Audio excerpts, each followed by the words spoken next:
네, 안녕하세요. 저작거리 경제소문입니다. 오늘의 주제는 뉴욕 증시, 국제 유가 급등에도 오름세 지속, GTC 수혜주 마이크론 급등입니다. 예, 지금부터 이 이슈가 왜 중요한지 핵심만 쉽게 풀어보겠습니다. 네, 국제 유가가 빠르게 치솟는 상황에서도 뉴욕 증시는 오히려 오름세를 이어갔습니다. 예, 특히 마이크론 같은 반도체 기업은 역대 최고가를 기록했죠. 보통 원자재 가격, 특히 유가가 급등하면 세계 증시는 위축되는 경우가 많습니다. 연쇄적으로 인플레이션 우려가 커지고 기업의 비용 부담도 늘어나며 중앙은행의 금리 인상 가능성도 높아지기 때문입니다. 그런데 이번에는 예상과 정반대의 흐름이 나타났습니다. 이유를 살펴보면 크게 두 가지 축이 있습니다. 첫 번째는 GTC 2025 같은 대형 기술 컨퍼런스에서 AI를 중심으로 한 신기술 발전이 본격적으로 언급된 점입니다. AI 기술의 빠른 확산과 본격적인 상용화 기대는 서버나 데이터 센터에 들어가는 메모리 반도체 수요 증가로 이어지고 있습니다. 바로 여기서 가장 눈에 띄는 수혜주가 마이크론, 그리고 삼성전자 같은 글로벌 반도체 업체들입니다. 두 번째 축은 투자자들의 심리 변화입니다. 국제 유가가 단기 급등세를 보였음에도 외국인과 기관 등 주요 투자자들이 반도체 주식을 대거 사들이고 있다는 점이 포착됩니다.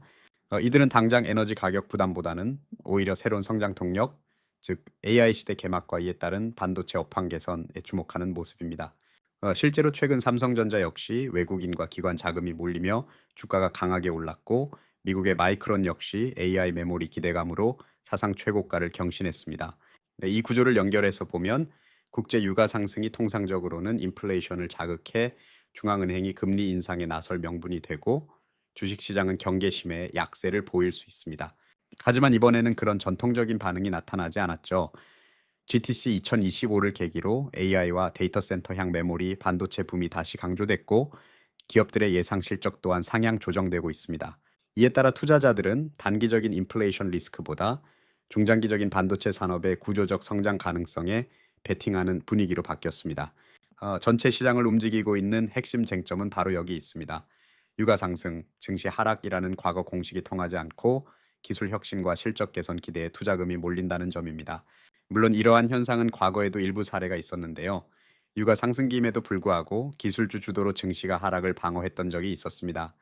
예를 들어 신규 스마트폰이나 데이터 센터 혹은 반도체 주기가 본격적으로 시작될 때는 유가 등 단기 악재를 상쇄하는 사례가 나타나기도 했죠. 그러나 이런 낙관이 영원히 이어진다고 보긴 어렵습니다. 만약 국제 유가가 당분간 계속해서 고공행진을 한다면 결국 인플레이션 압력은 높아질 수밖에 없습니다. 이 경우 미국 중앙은행, 연준 등 주요국 중앙은행들이 다시 긴축 정책을 강화할 가능성이 있습니다. 금리 인상 신호가 강해지면 현재처럼 성장 전망만 보고 쏠리는 투자 흐름은 언제든 조정을 받을 수 있죠. 저와 또 이번 기술주 반도체주 랠리가 단기 이벤트, 즉 GTC 컨퍼런스라는 일회성 기대감 때문이라면 실적 발표 시즌 이후에는 주가가 다시 조정받을 여지도 있습니다. 예, 이러한 흐름에서 앞으로 유심히 지켜볼 부분들이 있습니다. 첫째, 국제 유가의 단기 중기 추이와 이에 맞춰 발표되는 인플레이션 지표의 변화입니다. 유가가 진정되지 않고 상승세를 지속한다면 지금의 증시 상승세가 흔들릴 수 있습니다.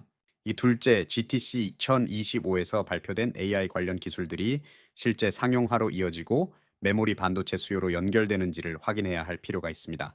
셋째, 마이크론이나 삼성전자 등 주요 반도체 기업들의 분기 실적과 가이던스 발표에서 장기적 수요 전망이 실제로 뒷받침되는지 살펴봐야 합니다. 마지막으로 미국 연방준비제도 등 중앙은행의 금리 정책이 어떻게 변할지 그 발언과 시장 반응도 중요할 것입니다. 이게 정리하면 유가 급등기에도 불구하고 기술주, 특히 AI 반도체 수혜 기업들이 시장을 견인하는 이번 현상은 투자 환경 변화의 신호일 수 있습니다. 그러므로 구조적 변화가 실제로 이어지는지 데이터와 추이를 꼼꼼히 체크할 필요가 있습니다. 그럼 오늘은 여기까지입니다. 더 좋은 경제 상식을 계속 만나고 싶으시다면 구독, 좋아요, 알림 설정 부탁드립니다. 네, 감사합니다.